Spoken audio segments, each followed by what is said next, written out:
इसलिए मैं ये मैसेज भी देना चाहता हूँ कि लोग कहते हैं एक्टर लोग स्ट्रगल करते हैं, मैं कहता हूँ यार ये बहुत गलत वर्ड लोग यूज़ करते हैं। जिस फील्ड को आपने शौक से चुना है ना, उसमें स्ट्रगल कैसे, आपको तो उसमें मजा आना चाहिए ना। और स्ट्रगल के नाम पे कितना लोग ड्रामा करते हैं यार, मैं ऐसे जिया, मैं ऐसे किया, पंखा नहीं था, 5 लोग सोते थे, तो मैंने चप्पल चोरी की, तो मैंने चपरासी की नौकरी किया।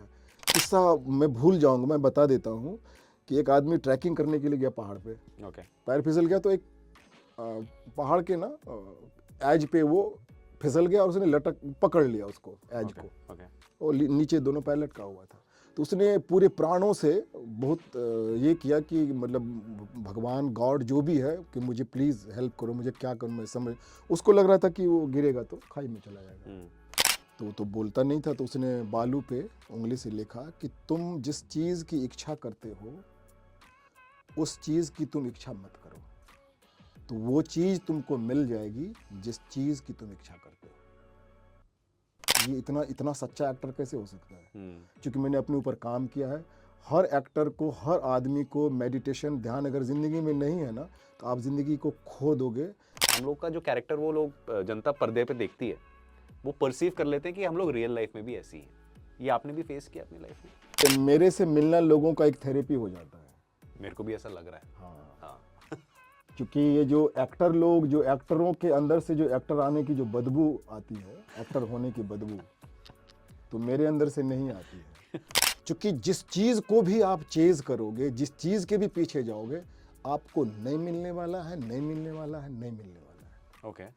और क्या मिलेगा फिर, कैसे मिलेगा? नहीं हो सकता है कि वो काम आपके लिए ना हो, क्योंकि बहुत लोग तो एक्टर बन के भी बर्बाद हो गए। 104.8 इश्क एफएम पर मैं हूं आपके साथ रोहित वर्गीस। मैं तो आता ही रहता हूं, लेकिन आज जो हमारे स्टूडियो में आए हैं, राइटर हैं, डायरेक्टर हैं, पेंटर हैं, और क्या कहें सर? Author, poet. पोएट हैं। हाँ, मेरी कविता आई है अभी। एंड आज हमारे गेस्ट भी हैं। हाँ, गेस्ट भी है। गेस्ट भी है। ये भी देखो, एक साथ और कितने सारी चीज हो गए। कमाल की बात है। मेरे साथ है the one and only Pankaj Jha. अगर आप पंचायत देखते हैं तो पंचायत का नया सीजन आ चुका है, एंड एमएलए चंद्र किशोर सिंह है मेरे साथ आज। कैसे हैं एमएलए साहब? मैं जैसे होते हैं एमएलए चंद्र किशोर सिंह को जैसा होना चाहिए, मैं वैसा ही हूँ। हाँ, लेकिन असल रियल जिंदगी में आप बिल्कुल ही अलग हैं। मतलब सर, रियल का तो बड़ा मुश्किल है। रियल होता क्या है यही नहीं, सिर्फ रियल की बातें होती है। रियल तो बहुत बड़ी बात होती है। रियल तो बुद्धा थे। बात तो सही है। देखिए, आपको ऑलरेडी अब पता चल गया है कि ये कॉन्वर्जेशन किस तरह का होने वाला है। थोड़ा सा हम लोग फिलोसफिकल होने वाले हैं, थोड़ा सा हम लोग ऐसी भी बातें करेंगे जहाँ पर हम लोग पंकज को आज और समझने की कोशिश करेंगे। पंकज झा को ऑब्वियसली हमने कैरेक्टर्स में देखा है। अब वो गुलाल का कैरेक्टर हो या पंचायत में जो उन्होंने कैरेक्टर प्ले किया है, उस कैरेक्टर की अगर बात करें तो मतलब एक we never got to know the real Pankaj. तो आज हम लोग ये थोड़ी बहुत कोशिश करते हैं। ठीक है। तो पंकज जी, शुरू करते हैं फ्रॉम योर अर्ली डेज कि मुंबई कब आए आप, कैसे शुरू हुआ सब कुछ, ये जो जर्नी है, जो बढ़िया जर्नी चल रही है आपकी। मुंबई कैसे आया मैं? मेरा बचपन बहुत सुंदर रहा। मैं प्रकृति में बड़ा हुआ हूँ। पेड़ पौधा, पंछी, नाव और आम का बगीचा, और एक एक महीना आम के बगीचे में रहना। तो मेरा जो बेस बना वो प्रकृति में बना है। मुझे हर समय अपने गांव के छत पे जब मैं देखता था दूर दूर तक लैंडस्केप, जहाँ खेत और धान का खेत और नाव चल रहा है, और दूर दूर तक मेरा गांव टापू के जैसा था, चारों तरफ पानी। तो मुझे हर समय लगता था, उस बच्चे को लगता था कि पूरी दुनिया ना मेरे गांव के आगे है और मेरा गांव सबसे पीछे में है। अच्छा। हाँ, मुझे ऐसा लगता था। मुझे लगता था कि मैं इस गांव से कभी नहीं जाऊंगा बाहर, मुझे नहीं जाना, क्योंकि इतना खूबसूरत था मेरा गांव। है, अभी भी है।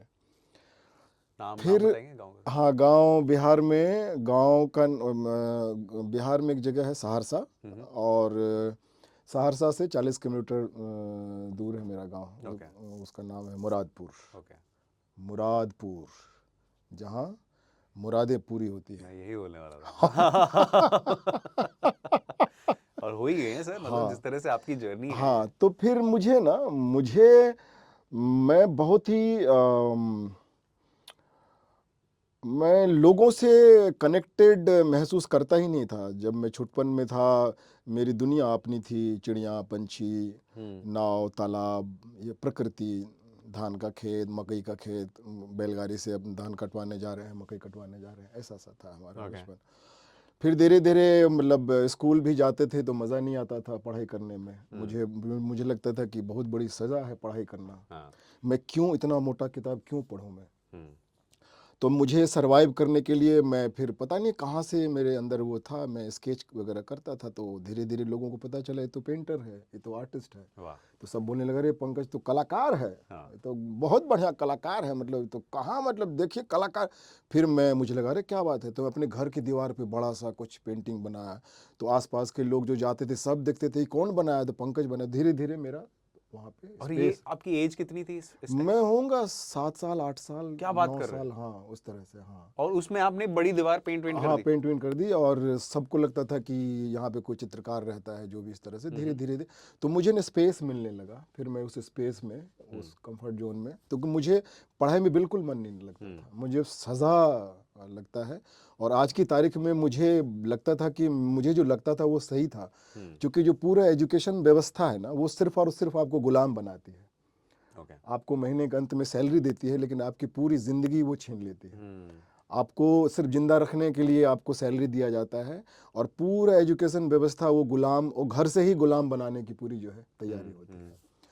और मैं जहाँ भी जाता हूँ मैं बोलता हूँ कि अपने बूते पे एक मतलब कुछ भी खोलो, लेकिन तुमको अपने लिए जीना चाहिए। मतलब जैसे मैं अपने आप को बहुत रिच समझता हूँ, इसलिए क्योंकि मुझको मेरे लिए बहुत टाइम है।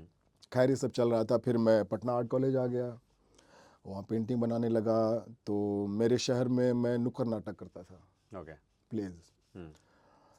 अभी भी याद है मुझे, ढोर डांगर मर गए सब खेत परे वीरान, तिस पर बनिया और महाजन मांगे ब्याज लगान, बालक भूखे मरे हमारे हम कुछ कर ना पाए, इससे अच्छा है जा फैले सबके सब मर जाए, टक डिग डक टक डक डिग डक टक डक टिक डक डक डक डक डक।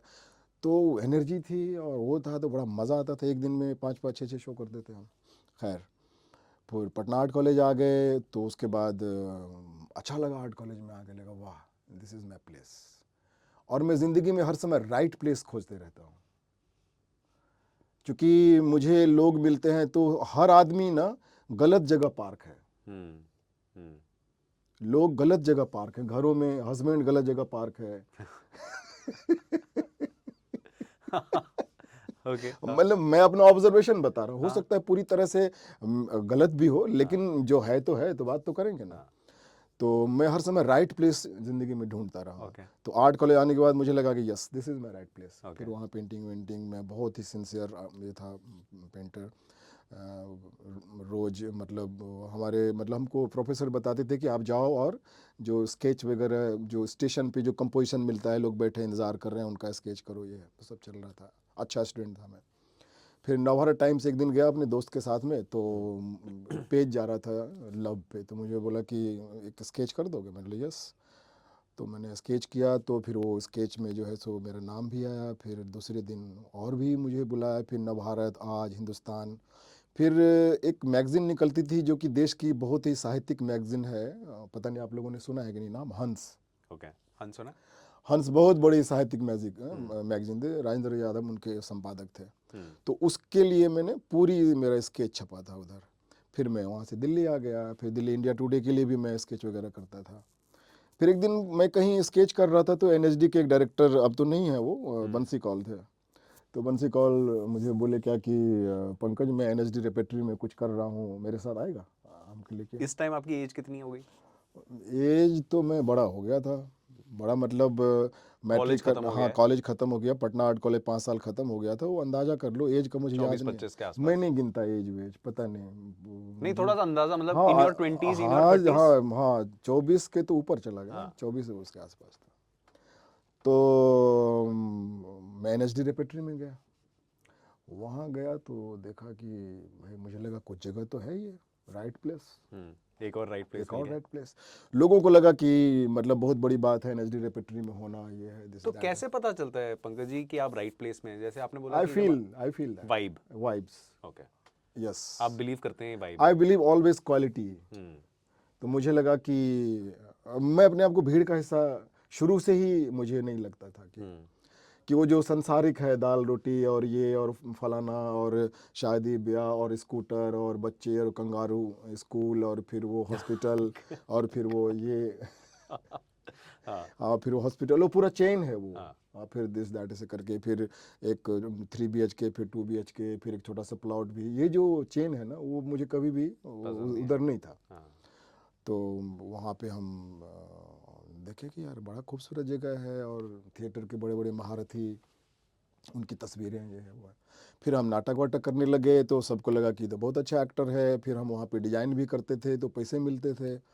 मुझे लगा क्या बात है, बहुत बढ़िया। 5 साल वहाँ रहे और फिर सब लोग मुंबई आ रहे थे तो हम भी मुंबई के लिए रवाना हो गए। लेकिन रेपेट्री में रहते हुए ही मीरा नायर आई थी मानसून वेडिंग का कास्टिंग करने के लिए।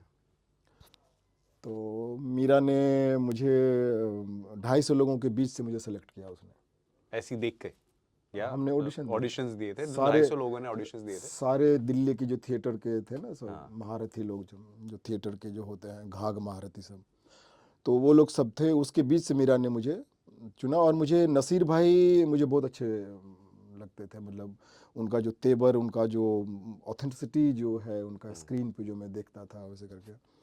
और संजोग ऐसा हुआ कि मुंबई आए तो एक सप्ताह जो है नसीर भाई के घर पे ही हमारा वर्कशॉप हुआ। वाह, मानसून वेडिंग का। Again a right place. Yes, इससे बेटर प्लेस क्या हो सकता है? सी इसलिए मैं एग्जिस्टेंस पे बहुत बिलीव करता हूँ कि आदमी अगर एग्जिस्टेंस को पे छोड़ देना। एक किस्सा मैं भूल जाऊंगा, मैं बता देता हूँ कि एक आदमी ट्रैकिंग करने के लिए गया पहाड़ पे। रात में कहीं जा रहा था तो पैर फिसल गया उसका। तो पैर फिसल गया तो एक पहाड़ के ना एज पे वो फिसल गया और उसने लटक पकड़ लिया उसको एज को। और नीचे दोनों पैर लटका हुआ था। तो उसने पूरे प्राणों से बहुत ये किया कि मतलब भगवान गॉड जो भी है कि मुझे प्लीज़ हेल्प करो, मुझे क्या करूँ मैं समझ। उसको लग रहा था कि वो गिरेगा तो खाई में चला जाएगा। तो आवाज़ लगा रहा था तो उधर से एक आवाज़ आई उसको, एक वाइब्स, एक आवाज़ साउंड आया कि हाथ छोड़ दे। लेकिन उसने हाथ नहीं छोड़ी। सुबह उधर से लोग क्रॉस कर रहे थे, जा रहे थे, माँ के लोग इधर उधर से, तो उन्होंने देखा कि वो जो लटका हुआ था ना तो जमीन उसके ना सिर्फ एक बित्ता हाथ नीचे था वो।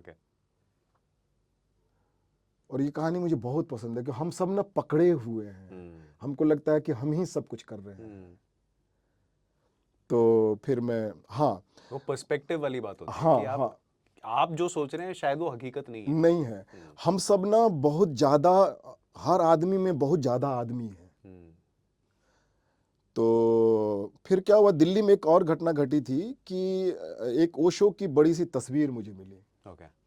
जबकि वहाँ पे NSD रेपेट्री में कोई भी ये नहीं करता था, मतलब ओशो को ना सुनता था ना कुछ भी नहीं, जो भी है। खैर वो फोटो लेके तस्वीर लेके मैं मुंबई आया, जब फिर शिफ्ट किया। पहले मानसून वेडिंग कंप्लीट करी मुंबई आने के पहले।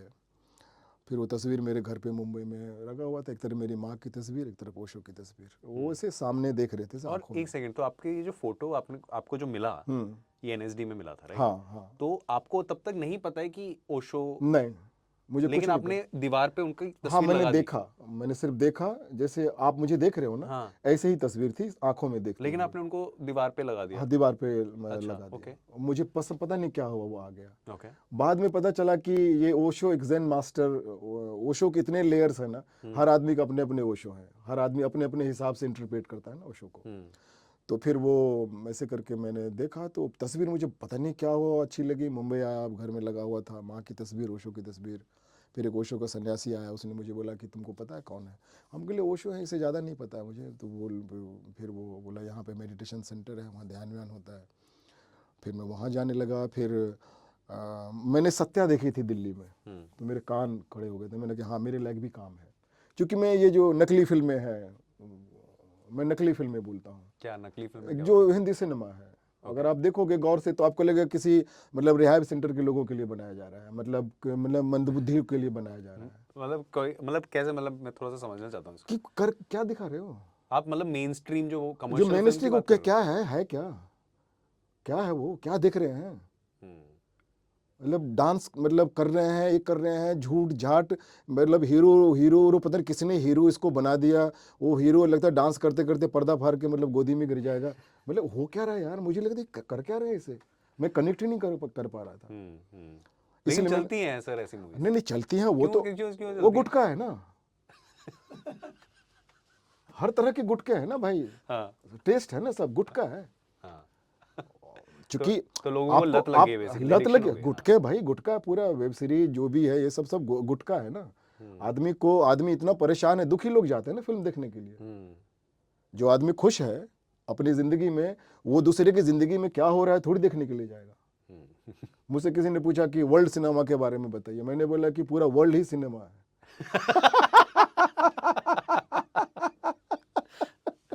बात ठीक तो है, सही है, बात एक्चुअली सही गलत है ना बात, गुरु, बिल्कुल गलत बात नहीं है। हाँ बात सही है, हाँ अरे सही ही बोलेंगे ना। हाँ। ठीक है, ये सब चल रहा था। तो फिर मुंबई आ गया तो बड़ा मज़ा आया। मुंबई अच्छा, ओके। अच्छा लगा आपको? आपको मुंबई आके भी लगा मुंबई कि ये राइट आके प्लेस है? मुंबई आके मुझे 7th फ्लोर पे मैं आया था सबसे पहले। तो मैं घर में कैलेंडर नहीं टांगता था, मुझे लग रहा था कि मैं यहाँ से चला जाऊँगा। कैलेंडर टांगा तो? हाँ, मुझे लगा कि यहाँ कुछ नहीं टांगना चाहिए, अपना घर नहीं है, ये स्पेस अपना नहीं है। तो मुझे लगा कि यहाँ सेटअप नहीं बना सकते हैं। तो खैर ये सब चल रहा था। फिर उन दिनों मैं ली कूपर का जूता लेके आया था, सब उधर स्ट्रगल करना पड़ता है उधर। तो मैं मोटा वाला, रेपेट्री से पैसे मिलते थे तो मोटा वाला जूता ली कूपर का। हाँ। बाद में पता चला वो पहन के साला चल भी नहीं पा रहे थे ठीक से, उतना वजन था उसमें। खैर, तो फिर उन दिनों हम लोग किलो के भाव से फोटो छपवाते थे। पोर्टफोलियो। हाँ किलो के भाव से हाँ। झोला में रख के सारे, मतलब उतना अगर आज की तारीख में जोमेटो वाला करता तो मतलब ज़्यादा कमाता मैं, सारे प्रोडक्शन हाउस में जाके फोटो मारना ये। लेकिन मैं ज़्यादा नहीं जाता था, मैं रामू के यहाँ गया, मैं बोला रामू के यहाँ जाना है। जिन्होंने सत्या बनाई है। हाँ, सत्या बनाई, हम लोग होता ना कुछ लगा उधर। तो उसके ऑफिस में, राम गोपाल वर्मा जी के ऑफिस में गया तो वहाँ लाइन लगे हुए थे, वहाँ तो मतलब दुकानें खुली हुई थी, वहाँ लाइन चल रहा था। जैसे हमारे यहाँ गांव में वो किरासन के लिए लाइन लगता था ना, वो प्लास्टिक का 5 लीटर वाला वो लेके, वैसा लाइन लगा हुआ था। मैंने यार लाइन में तो ना लगेंगे, क्योंकि एक सेल्फ रिस्पेक्ट था, उसको कोई ईगो भी बोल सकता है, और ईगो भी है तो कोई दिक्कत नहीं है, ईगो कुछ बुरा नहीं होता है। एक प्रचलन है, ईगो है तो है, सब कुछ है, हम लेके आए थे, ईगो क्या यही बना है, इसमें हमारी क्या गलती है? हमने कैप्सूल खा के थोड़ी बनाया है तो है। आपके सराउंडिंग्स और आपकी पर्सनालिटी बन गई है, नॉट ईगो इज और पार्ट ऑफ इट। कौन किसका ईगो तय करेगा भाई? और ईगो ठीक करने के चक्कर में इतना अध्यात्म का दुकान खुला हुआ है, सब लोग लगे अपना ईगो तोड़ने, हमारे कुछ नहीं है यार। तो मैं फोटो देख के बॉक्स में आ गया। दूसरे ही दिन मुझे कॉल आया, अच्छा, कि रामू जी बुला रहे हैं। मैं बोला रामू, मुझे रामू कौन है, मुझे नहीं पता, रामू बोलते हैं। राम गोपाल और वहाँ गए, फिर मिले, अच्छा लगा मिलकर, बात लगी, लगा कि ये बंदा जीनियस है, इस बंदे में बात है। लगा कि हम लोग जहाँ से बिलोंग करते हैं, जो गांव और छोटे शहर और मिडिल क्लास, जिन्होंने जीवन को रौंदते हुए जो आए हैं ना, उसका ये बंदा, यही बंदा है जो इंडस्ट्री के जो झूठा, जो ग्लॉसी इंडस्ट्री में यही एक बंदा है जो सेंध मार सकता है। ये राम गोपाल वर्मा के आंखों में लगा था मुझे। फिर उन्होंने मुझे बोला कि पंकज ऐसे करके कुछ स्पीच सुनाओ, मैंने सुनाया। फिर दूसरे दिन रिहर्सल के लिए आया मैं, कंपनी के लिए। तो ये अपना विवेक और अजय देवगन, उनके साथ में रिहर्सल वगैरह हुआ, बहुत अच्छा हुआ। फिर शूटिंग हुई, फिर मज़ा आ गया। उसके बाद से मुझे ना वो खट फिर तो स्वानंद किरकिरे, उन दोनों मेरे साथ में रहता था। हाँ, तो वो सुधीर मिश्रा जी को वो असिस्ट करता था, तो स्वानंद के थ्रू मुझे सुधीर जी से मिलवाए, तो 1000 ख्वाहिशें मिली जी, बिल्कुल, ऑफ फिर कोर्स, चमेली मिल गई, करीना वाली। फिर उसके बाद वो अनुराग मिला, तो अनुराग बोला कि मतलब गुलाल और ब्लैक फ्राइडे, फिर मातृभूमि, फिर ऐसे खट। बट डीप डाउन मुझे लग रहा था कि ना गुरु, ये मेरा जोन नहीं है, चूँकि पैसे और ये और वो और नाम और पोस्टर, और मैं बात भी ऐसे करता था, लोग बोलते थे कि अरे पंकज तुम्हारा पोस्टर लग गया, निकलना मुश्किल हो जाएगा। मैं बोला इस बारिश में वो पोस्टर बह के चला जाएगा पानी में। तो ये सब इस तरह की बातें मैं करता था। मुझे मज़ा नहीं आ रहा था, काम चल रहा था, लेकिन डीप डाउन में समथिंग मिसिंग। फिर मैं पूना जाने लगा। पुणे बिकॉज कहाँ से आया पुणे का आइडिया? पूना का आइडिया आया कि पूना में आश्रम है ओशो का। ओके, तो ओशो अब तक आपको पता चल गया है कि अब ये ओशो सिर्फ मेरे दीवार पे लगी एक तस्वीर नहीं है, ये इंसान कौन है आपको थोड़ा बहुत हाँ। पता चल गया था। तो मुझे ओशो के भी लोग मिले, वो भी मुझे वो वैसे लोग मिले जिन्होंने ओशो को रिलीजियस बना दिया है, धार्मिक धर्म गुरु टाइप का जो होते हैं ना, उस तरह के ओशो के टिपिकल टाइप के जो होते हैं। फिर मुझे लगा नहीं, मुझे सर्च करना है। फिर मैं पूना आश्रम जाने लगा। फिर वहाँ ना इंटेंस थेरेपी होते हैं, मतलब मिस्टिक रोज 21 दिन का होता है, उसके बाद नो माइंड होता है, उसके बाद बीइंग हियर होता है। फिर वहाँ ना इंटरनेशनली लोग, क्वालिटी पीपल और रियल ह्यूमन लोगों से मिलना हुआ। तो मेरा एक दूसरा मतलब तीसरा चौथा खिड़की खुला ज़िंदगी का। फिर मैंने पूना में अपना स्टूडियो बनाया। फिर वहाँ मैं पेंटिंग एग्जीबिशन और पेंटिंग करके जो देखने का मज़ा आता है। अभी मेरा जहांगीर में शो है दिसंबर में। फिर कविताएं मेरी निकलने लगी। फिर अभी पंचायत आ गया, और पंचायत सीजन 2 में, और ये इसके लिए मैं छोड़ ही दिया था। मैं किसी भी ना डायरेक्टर को न किसी को मैं फ़ोन नहीं करता हूँ। हाँ, इसके बारे में मुझे बात करनी है आपसे। हाँ। क्योंकि आपने इसके बारे में जिक्र किया था इंटरव्यू शुरू होने से पहले भी कि आप कोई चीज़ मांगते ही नहीं है, नहीं। बट चीज़ें ऑटोमेटिकली आपके पास आ जाती हैं। यस तो यस। इसके बारे में, क्योंकि आजकल अगर हम लोग सोशल मीडिया खोलें तो आजकल बहुत सारे लोग कह रहे हैं मैनिफेस्टेशन के बारे में। आपने सुना है मैनिफेस्टेशन? मैनिफेस्टेशन का मतलब होता है many frustration. Many frustration. Yes. अरे यार, क्योंकि मांग तो आदमी का बड़ कम ही नहीं वो होता तो भाई। कहते हैं ना, उम्मीदें दुख का कारण हाँ बनती हैं। हाँ, मांगते ही रहते हैं। तो मैं भिखारी, तभी तो मैं बोला जो कुछ एक्टर लोग अभी आज की तारीख में काम कर रहे हैं, वो लोग इस मतलब दुख को और तकलीफ को, स्ट्रगल को इतना ग्लैमराइज करते हैं। यार मैंने ये किया, मैंने ये किया, तो ये क्या कह रहे हैं कि अब मैं ऐसा हो गया हूँ, पहले मैं वैसा था। भाई जिंदगी ने आपको कुछ दिखाया है तो उसका कुछ मतलब है ना भाई। वो पल भी बहुत सुंदर था, ये पल भी बहुत सुंदर है। तो ये जो लोगों को छोटा बनाने का कि अभी मैं बहुत बड़ा बन गया, तो बड़ा तो वही बनेगा ना जिसको अंदर पता ही है कि वो छोटा आदमी है। बात तो सही है, पर्सपेक्टिव वाली बात है। नहीं नहीं, प्रोस्पेक्टिव भी नहीं, सच है ना भाई। हाँ हाँ, कि आप देख किस तरह से अगर आप सफल तो वही होना चाहेगा ना जिसने मान ही लिया है कि वो असफल है। हाँ, लेकिन वो तो होता है ना, जर्नी होता है नहीं ना नहीं, एक कोई टाइम। जर्नी फरनी कुछ नहीं भाई। नहीं। सफल होके देखो ना, बहुत सारे ऐसे लोग हैं जो सफल होके क्या हाल है जिंदगी उनकी। ये सिनेमा के एक्टर को, सिनेमा में जो काम करते हैं उनको इतना महत्व क्यों दिया जाता है? Everyone is talented. इसका क्या टैलेंट है? भी बहुत टैलेंटेड है। आपका अपना टैलेंट है, टैलेंट तो है ना यार। तो एक्टरों को क्यों इतना टैलेंटेड माना जाता है, और एक्टरों को क्यों इतना तरजीह दिया जाता है? मुझे वहां पे लगता है कि ये गड़बड़ जोन है। मेरे लिए अभिनय ऐसी है कि जैसे हम चाय पी रहे हैं, खाना खा रहे हैं, पानी पी रहे हैं, सिंपल वो गुण हमको आता है। उससे हमको मेरे खर्चा पाने के लिए हमको कमर्शियली, और हम कुछ काम नहीं कर सकते हैं, इतना ही है एक्टर। लेकिन इसमें स्ट्रगल्स बहुत होंगे ना पंकज जी, इसके बारे में मैं I would love to know this, क्योंकि बहुत सारे लोग आपको सुन रहे हैं जो यहाँ पर एक मुंबई आए हैं एक सपना लेकर कि हम लोग we'll crack it, we'll make it. तो जब आप एक तरफ कहते हो कि I didn't ask for anything, मैंने कुछ मांगा नहीं, चीज़ें ऑटोमेटिकली आती रहीं और मैं अपनी जर्नी को एंजॉय करते रहा, फ्रस्ट्रेशन नहीं हुआ बीच में कहीं ऐसा कि यार नहीं, कुछ भी कुछ भी नहीं। सो हाउ डू यू ऐसे? मुझे लोग बोलते थे कि पंकज भाई आप लगते हो, आप 10 साल से हो यहाँ पे, और हमको लगता है 3 महीना पहले आए, क्योंकि डरे हुए हैं सब बहुत। लोग डरे हुए हैं, हर आदमी डरा हुआ है। डायरेक्टर्स डरा के रखता है, महंगा प्रोडक्शन शहर है ना मुंबई। हाँ डरा के रखता है। तो मत आओ ना। क्यों जीवन को बर्बाद कर रहे हो? लेकिन सपना भी है। तो सपना, सपने में देखा सपना कि मैं देख रहा हूँ सपना, सपने सा सपना अपना ही सपना, और देख देख के सपना सब लगता है सपना, ये भी सपना, ये भी सपना, ये भी सपना, और जो देख रहा है सपना वो भी सपना। सपने में देखा सपना कि मैं देख रहा हूँ सपना। ज़िंदगी इतनी कीमती, इतनी खूबसूरत, इसलिए मुंबई को मैं होप हाउस बोलता हूँ। Hope house. होप हाउस वो एक होता है ना कि उम्मीद वाला होप ना। हाँ, हाँ। आप एक मेढक को हाँ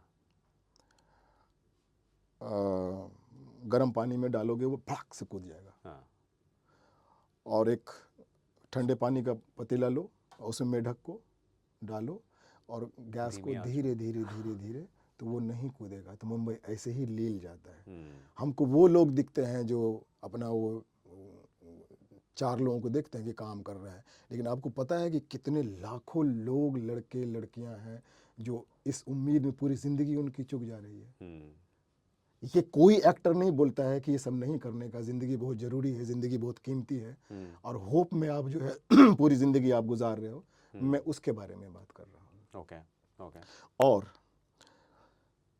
चूंकि उन एक्टरों को नहीं पता है जो सफलता की बात करते, इवन जो सफल हो जाता है एक्चुअली वो असफल हो जाता है।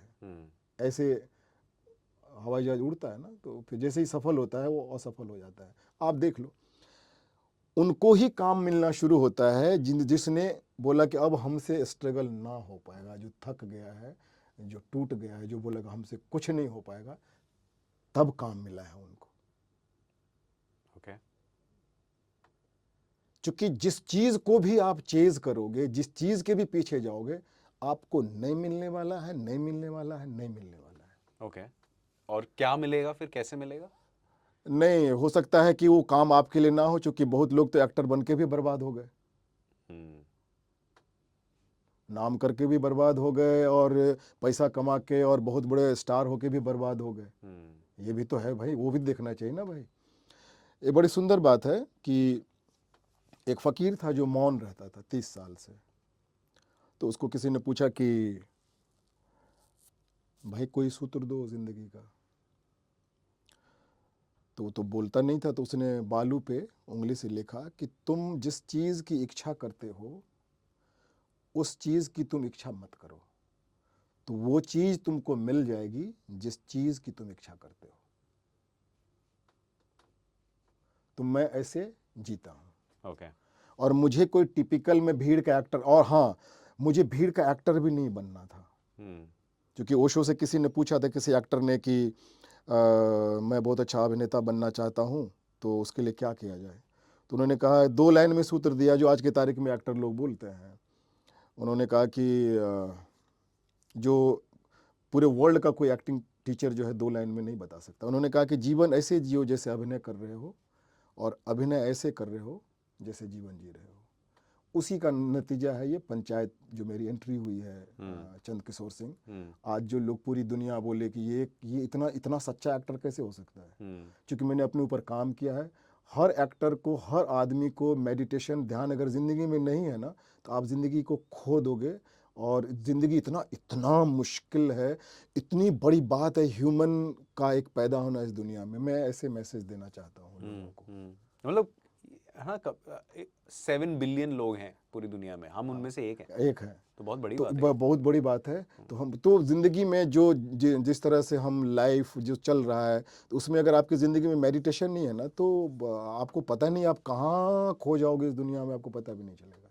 तो आपके हिसाब से मेडिटेशन बहुत ज़्यादा बहुत ज़रूरी है। ज़रूरी है, बहुत ज़रूरी है। मैनिफेस्टेशन से ज़्यादा meditation, many frustration. Many frustration, as Pankaj Jha is mentioning this. Of course आपके पंचायत के कैरेक्टर को बहुत सारे लोगों ने पसंद किया है, लेकिन मैं अभी नीचे हम जब मिले थे तब मैंने एक आपका एक आपके क्राफ्ट को पसंद करने वाले एक इंसान आपके पास आए, एंड उनका एक जेन्युइन सा सवाल था कि सर वैसे तो बड़े अच्छे इंसान हो आप, लेकिन आपके जो कैरेक्टर्स हैं वो ऑब्वियसली शेड्स ऑफ नेगेटिव होते हैं। तो ये पर्सनल लाइफ में अफेक्ट करता है? क्योंकि मैंने जितने ऐसे आर्टिस्ट से बात की वो कहते हैं कि जो हम लोग का जो कैरेक्टर वो लोग जनता पर्दे पे देखती है, वो परसीव कर लेते हैं कि हम लोग रियल लाइफ में भी ऐसी हैं। ये आपने भी फेस किया अपनी लाइफ में? तो मेरे से मिलना लोगों का एक थेरेपी हो जाता है।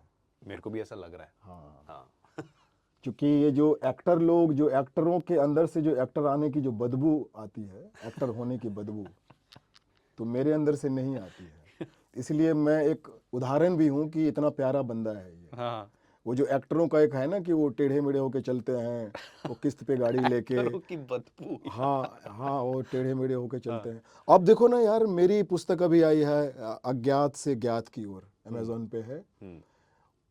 ये पुस्तक भाई कैसे छप के आ गई मेरे पास, मुझे कुछ नहीं पता है। कैसे सर? मतलब मुझे यहाँ कुछ नहीं किताब पता। पढ़, यहाँ पे किस पब्लिशर से बात करनी पड़ती है, वहाँ पे एजेंट से बात हाँ, करनी पड़ती है। मैं पूना में बैठ मेरे घर में आ गई, मैं बोला कि ऐसे लगा तो कहीं गई मतलब नहीं इसकी थी। मतलब आपके आसपास जो लोग हैं वो बड़े कमाल के लोग हैं। मेरे सारे लोग बहुत ही लोग हैं। हाँ। आदमी से पूछता है आदमी के किधर मिलेगा आदमी, दूसरे के निगाहों में खुद का पता पूछता है आदमी, अपने घर वापस कब आएगा आदमी।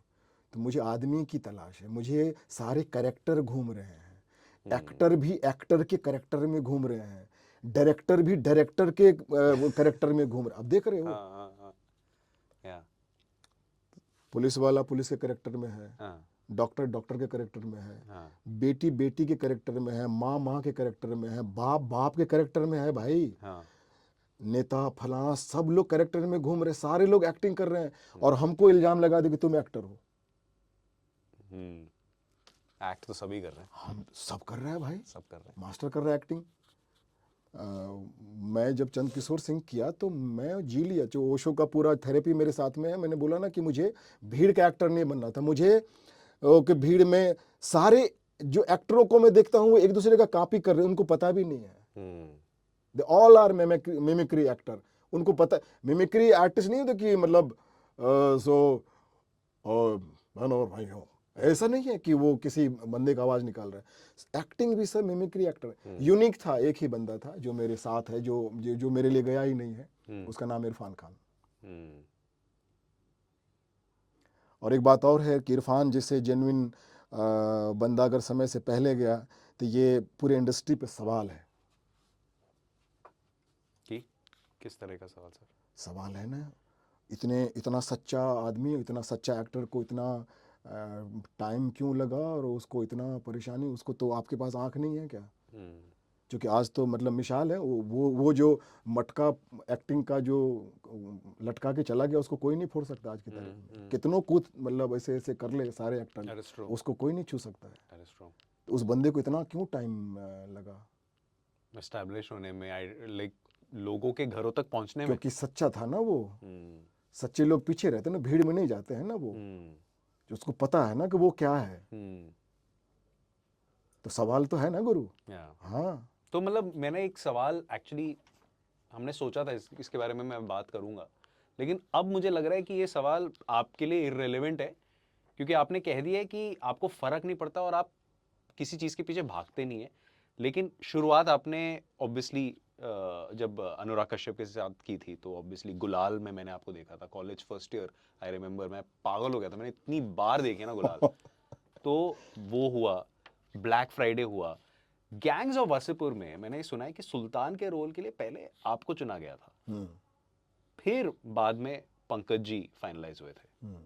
इस बात में कितनी सच्चाई है, और इसको आपने हैंडल कैसे किया, ये मैं जानना चाहता हूँ। हुआ क्या था, चलो बात है तो कुछ बात ही नहीं है एक्चुअली। हाँ, मुझे पता है कि आपको कोई बात निकलेगी तो दूर तक जाएगी, वैसा वाला हो गया था।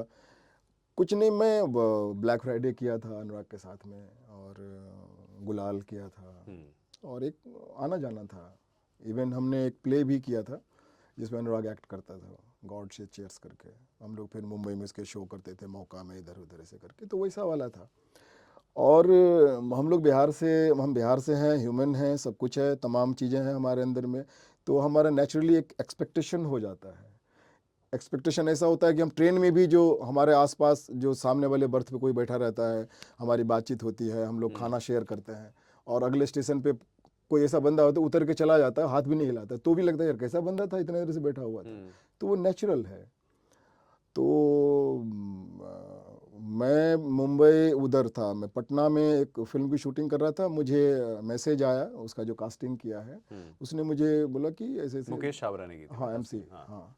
तो बोला कि ऐसे ऐसे करके ये है, तो मैं बोला 2 दिन में आ रहा हूँ। तो उसका भी वो वाला समय था ना, वो भी लगा हुआ था ना अपने आप को सिकंदर, हाँ सिकंदर साबित करने में सब लगे हुए हैं ना वो, तो वो भी लगा हुआ था अपना ये वो। तो उसने मतलब भाई है हमारा, त्रिपाठी हमारा भाई है, वो काम कर रहा, मैं काम कर रहा हूँ, क्या है, इट्स ओके। वो बेवजह इसको फिर पत्रकारों ने इधर उधर करके पता नहीं क्या क्या बना दिया उसको। तो वो मैं बोला मैं आता हूँ 2 दिन में, फिर मुझे पता चला कि उसको हो गया। कोई बात नहीं, अब ये हो गया तो हो गया ना, लगा तो लगता तो है ना, और लगना चाहिए। नहीं लगेगा तो फिर तो मतलब किसी अच्छे डॉक्टर से दिखाने की ज़रूरत है। तो लेकिन मैंने उसको बोला था एमसी को कि भाई जो भी है, जो भी हुआ, लेकिन कभी ना किसी एक्टर के साथ में ऐसे मत करना आगे। ओके। हाँ, इसको मैंने ये बोला था। उसके बाद से वो मेन स्ट्रीम का कास्टिंग करने वाला है वो। उसके बाद से उसके यहाँ से मुझे कोई भी कॉल नहीं आया। ओके। हाँ तो ये 2010 की बात होगी ना? हाँ, उसके बाद से कोई कॉल नहीं आया। ओके। तो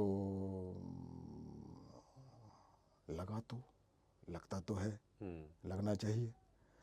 लेकिन चूंकि मैं ध्यान मेडिटेशन, फिर आज लग रहा है कि जो भी था बहुत बढ़िया हुआ, बहुत सुंदर हुआ। आपने कभी बात नहीं की फिर मुकेश छाबड़ा से? नहीं, मैं क्या बात करूंगा, कॉल, नहीं फोन, नहीं नहीं ऐसे कभी ऐसे टकराना नहीं हुआ एक नहीं दूसरे से? नहीं नहीं नहीं क्योंकि छोटी है दुनिया, तो छोटी है तो नहीं नहीं नहीं, मैं मुझे लगता है कि वो मुझे काम दो, यही बोलेंगे ना सारे लबो लुबाब, ये ना मुझे काम दो। तो मुझे बड़ा ना, मैं छोटा महसूस करता हूँ। काम मुझे वैसे ही मिल गया। मैं मानसून वेडिंग, गुलाल, ब्लैक फ्राइडे, चमेली, ऐसे मुझे कभी मांगना ही नहीं पड़ा। पंचायत, हाँ पंचायत, किताब लिख हाँ ली, किताब लिख ली। अभी एग्जीबिशन है जहांगीर। जहांगीर में, तो मेरे अंदर बीज तो था ना पहले से।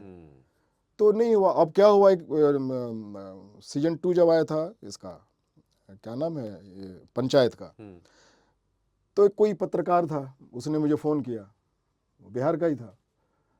अब इतने रोज दे रहा हूँ इंटरव्यू, चल रहा है ये, बोला करे बात करनी है आपसे, इंटरव्यू चाहिए। तो मैं बोला कि भाई इतना सारा, एक ही बात है ना, जर्नी क्या है, ये क्या है, अरे ट्रेन से जर्नी करके आए यार, कितना जर्नी जर्नी बोलेंगे जर्नी के बारे में हाँ। तो मैंने बोला कि भाई ऐसे ऐसे जर्नी है, ये है। तो हम बात करने लगे, जैसे बात करते हैं गंवा ज्वारी, जैसे ये पंकज भाई फलाना ढेकाना दिस दैट। उस क्रम में पता नहीं उसको कैसे पता था, क्या था, उसने मेरे से पूछा। मैं बोला हाँ, उसको उसने छाप दिया। फिर उसको पता नहीं उस बात को किसने छाप दिया ऐसा। अभी एक इंटरव्यू हुआ था मेरा कहीं पे, अब उसको लेके लोगों ने, अब मैं इसमें क्यों यार, सारे काम कर रहे हैं यहाँ पे, मुझे क्या शिकायत होगी किसी से। तो ऐसा था खेला, मुझे किसी से कोई शिकायत नहीं है, सारे दोस्त हैं अपने, सारे प्यारे हैं अपने, मतलब सबको, सबके लिए प्रेम ही है और कुछ भी नहीं है मेरे, इसमें कोई शिकायत नहीं है किसी से, ऐसा। ऑलराइट। तो फिर ये भी इनवैलिड क्वेश्चन मानो कि अगर शिकायत ही नहीं है, क्योंकि पंचायत सीजन 2 में आप जिस तरह से सचिव जी पर भड़के थे, आप पर कोई ऐसा भड़का है लाइफ में, रियल लाइफ में? रियल लाइफ में हाँ। पता नहीं, मेरा एनर्जी ऐसा रहा है कि किसी का साहस ही नहीं हुआ। अच्छा। क्योंकि मुझे याद है, मैं जैसा बात कर रहा हूँ, मुझे नहीं लगता आज की तारीख में कोई ऐसा बात करता होगा। जो मेरे बातों में जो क्लैरिटी है, आई नो माई सेल्फ, बहुत सॉर्टेड है सर आप। मैं जैसे बात कर रहा हूँ ना, मैं भी तो मुझे पता भी तो है ना कि मैं क्या बात कर रहा हूँ। आई ऑल्सो लिसनिंग ना, मैं भी सुन रहा हूँ ना कि मैं क्या बात कर रहा हूँ। मेरे फादर में मैं बदमाशी करता था। बदमाशी क्या करेगा बच्चा, और जो बच्चा बदमाशी नहीं करेगा तो फिर तो डॉक्टर से दिखाना चाहिए। बच्चा तो शैतान होगा है ना, जिंदा है ना अभी वो। तो शरारत करता था। तो बाबूजी मेरे चूंकि मतलब वो क्लास लेने लगते थे, 1-2 बार मतलब थप्पड़ वप्पड़ भी मार देते थे। तो पता नहीं एक बार क्या हुआ था, मैंने उनकी आंखों में देखा ऐसे करके, उनको भी लगा कि ये ऐसे कैसे देख रहा है। मैंने बोला आपको मुझे मारना है ना, तो आप क्यों मारते हो, मैं अपने आप को मारता हूँ ना। तो मेरे फादर भी मेरे से धाक, हमारे बिहार में धाक बोलते हैं। कि जब मेरे फादर घर में गुस्सा आ रहे हैं, अगर मैं एंट्री लेता था तो वो चुप हो जाते थे। माँ बोलती थी कि तुम आते तो वो चुप हो जाते हैं। तो मेरी बीइंग ऐसी रही है। क्या बात है। इसीलिए मुझे ओशो जैसे मास्टर मिले हैं। I am very rebellious being. मैं मौत को आगे करके जीता हूं। मतलब ना मैं किसी से डरता हूं, ना मैं किसी को डराता हूं। और मुझे सारे डरे हुए लोग लगते हैं, मतलब इतना डरा हुआ है। फैमिली वाले लोग तो डरे हुए हैं, जिम्मेदारी और ये और वो फलाना ढिकाना। तो फिर ओशो से मिलने के बाद वो सारा सब कुछ मेरा जो है वो ख़त्म हो गया। अभी मैं आया हूँ, काम कर रहा हूँ बढ़िया, सबसे प्रेम से बढ़िया अच्छा काम करूँगा, एक्टिंग भी करेंगे। एक्टिंग तो एक्टिंग में एक्टिंग करेंगे। एक्टिंग फील्ड इतना झूठ है ना, पता है ना। बिल्कुल, एक आपको तो तो पता दुनिया है। में एक्टिंग चल रहा है, उसमें एक्टिंग चल रहा होता है, हाँ, और उस एक्टिंग सेट पे एक्टिंग चल रहा होता है, उस एक्टिंग सेट पे हम लोग एक्टिंग कर रहे होते हैं, हाँ। और उस एक्टिंग को देख के लोग कहते हैं वाह क्या एक्टर है। अरे यार, यार मैं, Pankaj ji, thanks to you, अब मैं पता है जब भी मूवी देखूंगा, कोई सीरीज देखूंगा ना, मेरी आपकी ये बात याद आ जाएगी कि मैं भी क्या बढ़िया एक्टिंग है। हम तो आपके काम को देख के कहते हैं यार क्या बढ़िया एक्टिंग।